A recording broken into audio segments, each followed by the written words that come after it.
The number one reason why content teams fail is because they have the wrong person doing the wrong job at the wrong time. Anyone who's tried scaling content from 1 person to 5 to a few dozen can tell you it's true. Most good writers make terrible editors, and even worse, content managers. It might seem like those roles are similar, but the qualities that make someone good at one can often make them a bad fit for another. In this video, I'm going to show you how to grow your content team from a scrappy little startup into a $1 million enterprise. So let's get started.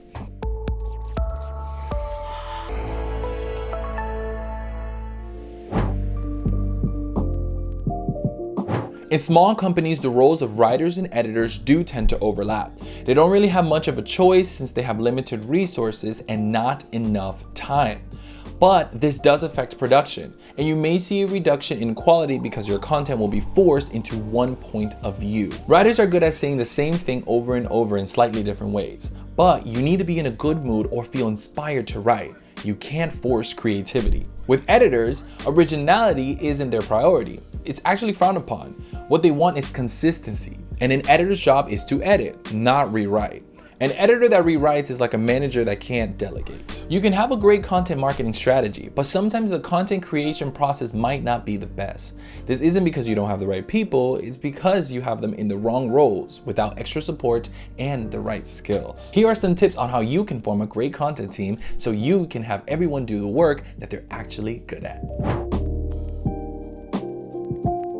Most companies start off with a single content creator hire. Here's why this is a mistake. You're completely dependent on one person. So if they fall sick or burn out or end up leaving, it's the company that suffers. You also never learn how to scale, formalize editing, or appreciate different editing styles. That's why you should hire multiple writers. This will help you to see what you like and what doesn't work. You can hire freelancers or agencies who can do all of this for you, so you can focus on the hard part of content creation. Freelancers have more flexibility to increase or decrease volume each month if you have a smaller content team with limited resources. However, they don't scale well as there's extra training required and you often need a more dedicated internal person just managing them full-time.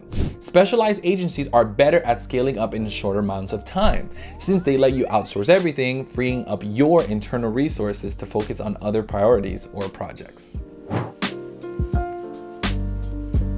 Starting with multiple writers will force you to hire a dedicated content manager or an editor. Honestly, the less you spend on writers, the more you have to spend on editors, whereas the more you spend on writers, the less you need editors. There's no right or wrong answer here. Better writers or subject matter experts are easier to work with because you don't have to edit as much and you don't need to micromanage. If you go with more of a content marketer to begin with, this person's background or experiences should highlight these 3 things: project management and operation ability.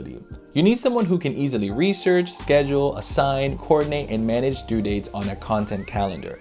What you need is a better content creation process that's not boring and tiring to build out. Marketing and SEO chops. You need someone who can do content planning, content optimization, and distribution or link building. Target audience and brand voice. Only a dedicated internal content manager is going to truly understand your target audience and brand voice. It's unfair to expect outside content creators, freelancers, agencies, or whoever else to know this. So this is the content manager's job to train them. Your content marketing team should then focus on finding and specializing 3 key content team roles: content creators, a dedicated content editor, and a content marketing manager. Once you get to publishing around 3 to 5 pieces per week, it makes sense to have at least a part-time or full-time editor to help with the workload.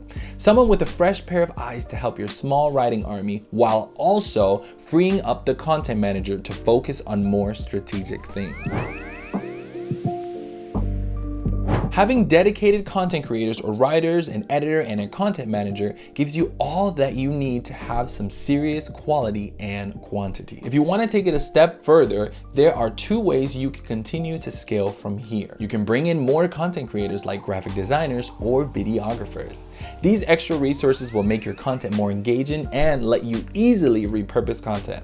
You can also reinforce your existing infrastructure. What that means is instead of letting your content manager do everything, you can can bring in content analysts to focus on analytics full-time, or bring in a content strategist to spend all day on content strategy and keyword research, or a social media manager, or even another content editor to make even more content.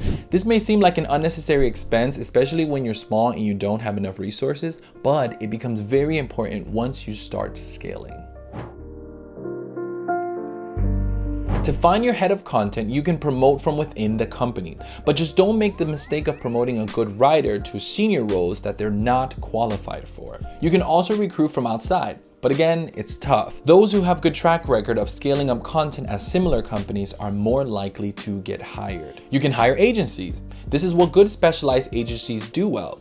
But the people running these things are usually too talented and unpredictable to hire full-time. Having success one time in one situation might be worthy of praise, but success many times for many companies in many situations is a proven track record. That's all for now on how you can form a great content team. Subscribe to our channel to find more contents like this. We hope you found this useful, and we'll see you in the next one.